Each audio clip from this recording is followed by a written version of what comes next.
Au nom du Père qui me donne la vie, au nom du Fils qui me donne l'amour, au nom de l'Esprit Saint qui me donne la joie, avec toute la tendresse de la Vierge Marie sous son manteau de lumière.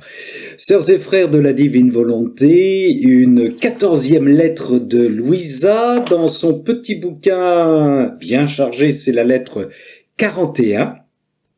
Une lettre très courte, très incisive, obsédée par la divine volonté. Vous le savez, sœurs et frères, les saintes et les saints, beaucoup de saintes et de saints avaient beaucoup d'humour. Et oui, ça me rappelle une anecdote que je vais vous livrer parce que la lecture de la lettre, vous allez voir, est très courte. Mon papa s'appelle comme moi, Ramon Pérez, et certains ont peut-être, parmi vous, ont peut-être lu son livre sur les apparitions de la Vierge à Garabandal. Garabandal, le village parle. Garabandal, el pueblo habla. Quand j'étais adolescent, j'ai accompagné mon père qui a enquêté auprès de tous les villageois de Garabandal, et moi j'ai prenais les photos, j'étais ado. Ce qui m'a permis pendant un mois de rester en immersion, comme l'on dit, dans le village de Garabandal. Alors Garabandal, c'est pendant le Concile Vatican II, 61-65, et j'ai pu côtoyer pendant plusieurs semaines deux des voyantes, Conchita, qui était adulte à l'époque, et Marie-Loli. Et avec elle, on s'entendait très bien, nous plaisantions, ce sont des femmes très espiègles, et donc je passais mon temps avec elle à plaisanter, elle aussi. Et un jour, je vois une femme, une Française, approcher de moi, bardée de chapelets et de médailles, remplie plein de soutien-gorge, et qui me dit: vous n'avez pas honte de plaisanter avec des jeunes femmes qui ont vu la Vierge Marie?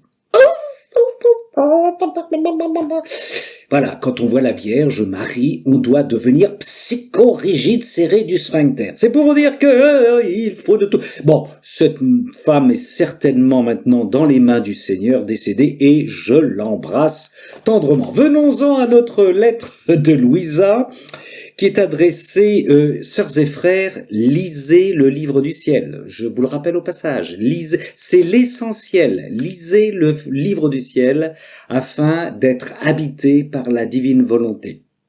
Ou écoutez les audios si vous ne pouvez pas lire. Et tous les audios sont sur Internet.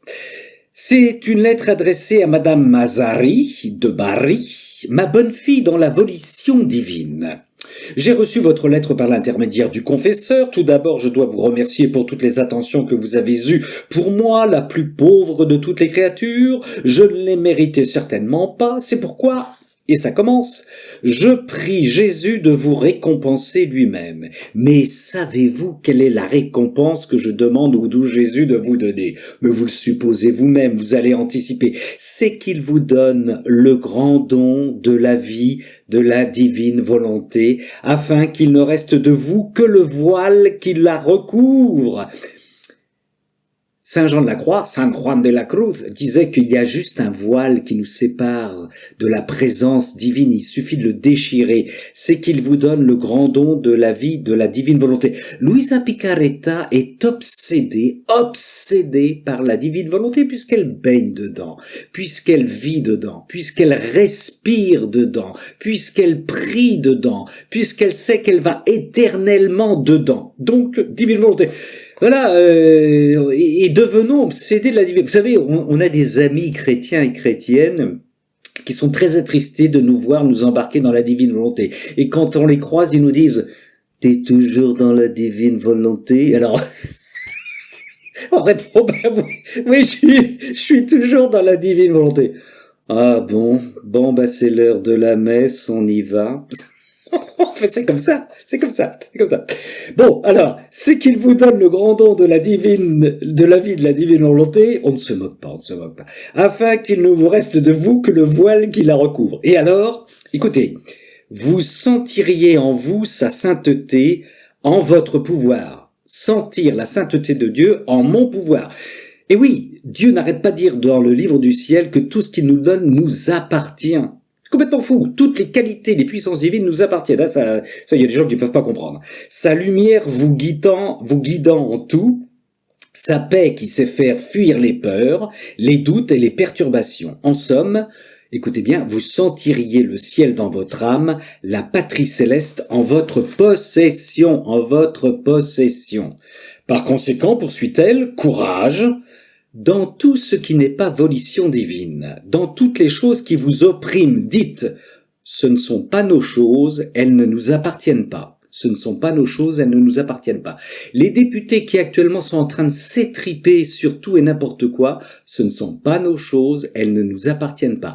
La Troisième Guerre mondiale qui est commencée, ce ne sont pas nos choses, elles ne nous appartiennent pas. Le fait que je vieillisse et que je vais de plus en plus vieillissant, ce ne sont pas mes choses, ça ne m'appartient pas. Pour nous, la divine volonté est tout. Radical, Louisa? Bah oui, c'est comme ça. C'est comme ça. La divine volonté est tout, c'est notre cher héritage, et il est juste que nous vivions dans notre propre champ, dans notre chère maison. Il est juste que nous vivions dans notre propre champ. Tu vis où, toi? Dans la divine volonté. Oh, comme j'aimerais entendre Jésus dire, écoutez bien, mes sœurs, mes frères, ces deux filles à moi sont pleinement de ma volonté. Ce sont les anges terrestres que je garde sur terre, mes cachettes, chez qui je me réfugie quand les créatures m'offensent. Magnifique. Ces deux filles, Louisa et cette femme, mais nous aussi, sont pleinement de ma volonté. Ce sont les anges terrestres que je garde sur terre, mes cachettes, chez qui je me réfugie quand les créatures m'offensent. La Vierge à Medjugorje, quand elle apparaît l'année dernière, je crois que c'est le dernier message de décembre, dit que bon évidemment l'humanité court à sa perte et dit aux gens, mes filles, enfin les gens qui prient, vous êtes mes refuges, vous êtes mes consolations, vous êtes mon espérance. Voilà, c'est ça, c'est plutôt ça. Hein. Vous qui continuez de prier, vous êtes mon espérance. Eh ouais, le monde à l'envers. Voilà. C'est la récompense que je veux pour vous et je prie pour que le doux Jésus vous la donne. N'êtes-vous pas heureuse? Sœurs et frères de la divine volonté, vous allez à la mer. Soyez bénis, soyez heureux dans la divine volonté que Dieu, dans l'amour, son amour trinitaire, nous bénit. Non, je n'ai pris que du vin du Saint-Esprit, sœurs et frères.